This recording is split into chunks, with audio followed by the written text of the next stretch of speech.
అందరికీ నమస్కారం అండి. ఈరోజు మనం రత్నాకరం ప్రసాద్ వర్మ గారు రచించిన భలే పెళ్లి అనే ఓ చక్కటి కథను విందాం. ఇక కథలోకి వెళ్దాం. కొడితే ఏనుగు కుంభస్థలానే కొట్టాలరా, కళ్ళజోడు సవరించుకుంటూ సీరియస్ గా చెప్పాడు గణపతి.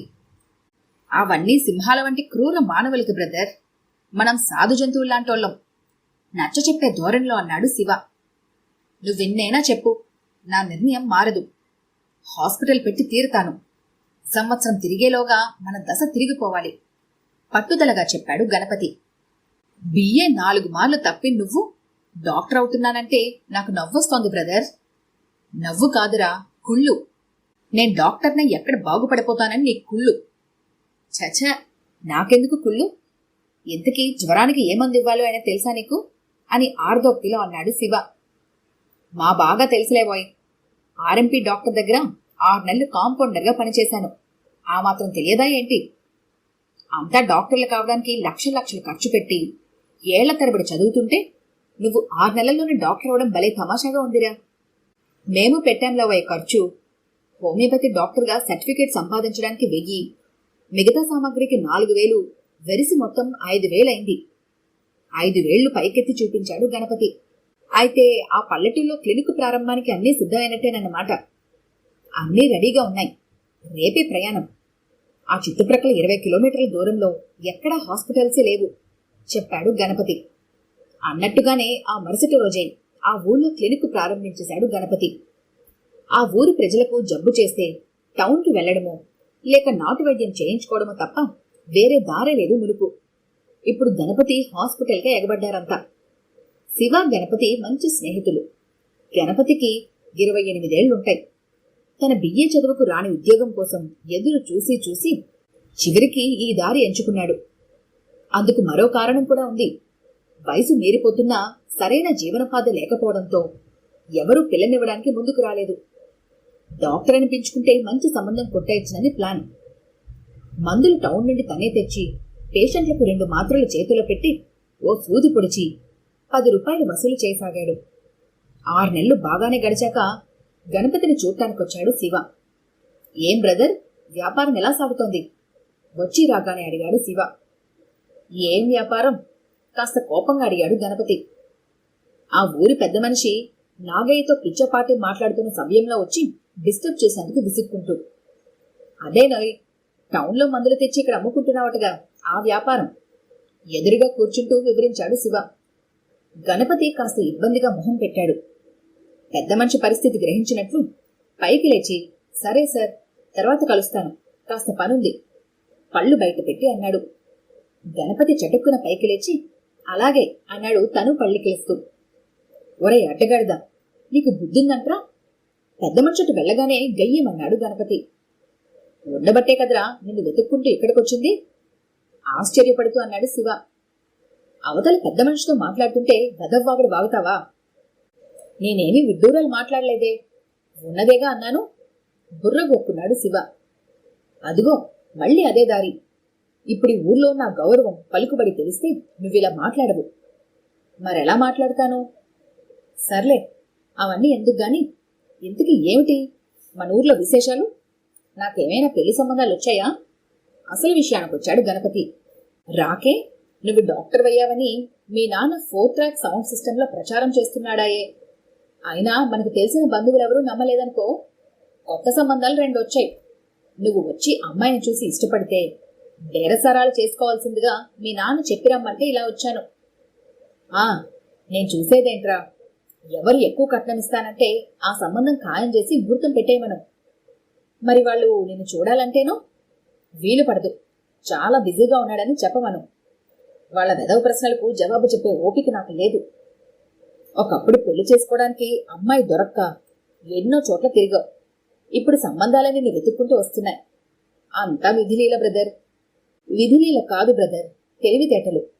మరో విషయం, అమ్మాయి ఏదైనా ఉద్యోగం చేస్తుంటే కట్నంలో కొంచెం డిస్కౌంట్ ఇవ్వమను అన్నాడు గణపతి. గణపతి చేసిన వైద్యాలు 1-2 వికటించాయి. ఒక అతనికి ఇంజెక్షన్ సరిగా చేయకపోతే సెప్టిక్ అయి టౌన్కు పరిగెత్తాడు. మరికొంచెం ఆలస్యమయ్యుంటే ప్రమాదం ముంచుకొచ్చేదన్నారు డాక్టర్లు. మరికొతనికి ఇంజెక్షన్ రియాక్షన్ ఇచ్చి నానా హంగామా అయింది. ఈ సంఘటనలతో గ్రామ ప్రజల్లో గణపతిపై నమ్మకం సన్నగిల్లింది. క్రమంగా హాస్పిటల్కు వచ్చే జనం పలచబడసాగారు. గణపతికి మళ్లీ బెంగ పట్టుకుంది. పెళ్లి కాకుండానే ఎక్కడ క్లినిక్ మూసివేయాల్సి వస్తుందోనని. గణపతి అలా క్లిష్ట పరిస్థితుల్లో కొట్టుమిట్టాడుతుండగా వచ్చాడు శివ. నీకో శుభవార్త బ్రదర్. ఏమిట్రా అది? మునుపంత ఉత్సాహం లేదు గణపతిలో. పెళ్లి వార్త చెబుదామని వస్తే అలా మొహం వేలాడేస్తావే బ్రదర్? ఇంతకీ అమ్మాయి ఏం చేస్తుందో తెలుసా? పట్నంలో ఇంజనీర్గా పనిచేస్తుంది. అవునా? ఆనందంతో అరిచినంత పనిచేశాడు గణపతి. అవును బ్రదర్, జీతం నెలకి ఇంత. 4,000 ఎత్తి చూపించాడు శివ. అదేంటి బ్రదర్, అలా చూపిస్తే ఎంతని? ఏమో, పెళ్లి కూతురు తండ్రి కూడా అచ్చు ఇలాగే చూపించాడు బ్రదర్. 4,000 అయ్యుంటుంది లేరా? ఇంజనీర్ అన్నావు, ఆ మాత్రం ఉండదా ఏంటి? ఉండొచ్చు, తలూగించాడు శివ. ఇంతకీ కట్నం వగేరాల విషయం ఏమిటి? ఇంజనీర్ అన్నాక మళ్ళీ కట్నం అడిగితే ఏం బాగుంటుందని మీ నాన్న అడగలేదు. అయినా ఆ అమ్మాయి తండ్రే 10వ తరగతి ఇస్తామన్నాడు.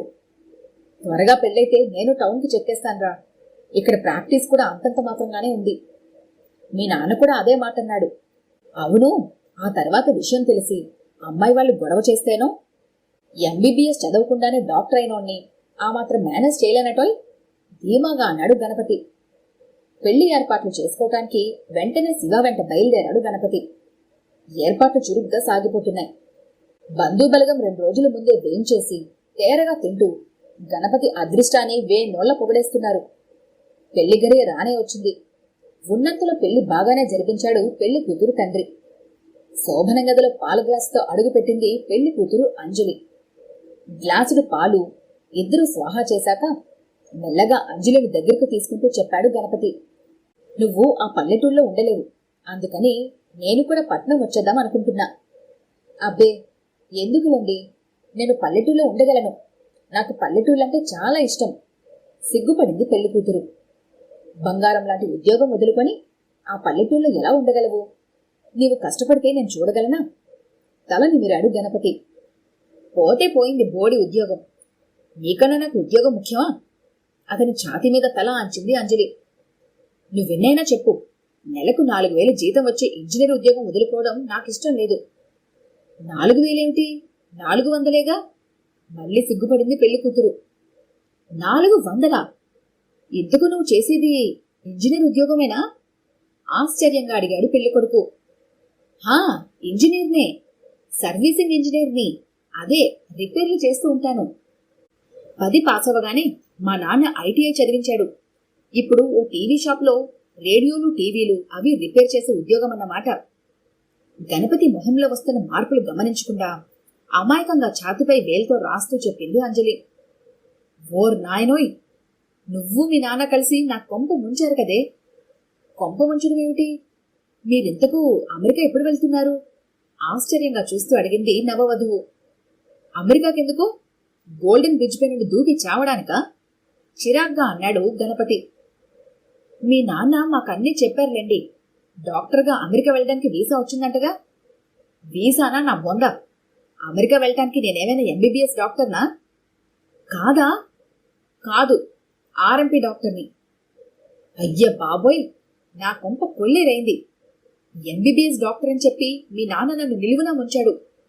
గొల్లు మంది పెళ్లి కూతురు. ఇంజనీరు అని చెప్పి మీ నాన్నే నా కొంప ముంచాడు. కయ్యమన్నాడు గణపతి. ఇదే సమయంలో 100 అబద్ధాలాడైనా ఓ పెళ్లి చేయాలన్న పెద్దల మాట తూచా తప్పకుండా పాటించిన పెళ్లి కొడుకు తండ్రి, పెళ్లి కూతురు తండ్రి డాబా మీద పడుకుని హాయిగా నిద్రలోకి జారుకున్నారు. ఈ కథ కనుక మీకు నచ్చినట్లయితే లైక్ చేయండి, షేర్ చేయండి. మరిన్ని ఇంట్రెస్టింగ్ కథల కోసం మా ఛానల్ని తప్పకుండా సబ్స్క్రైబ్ చేసుకోండి.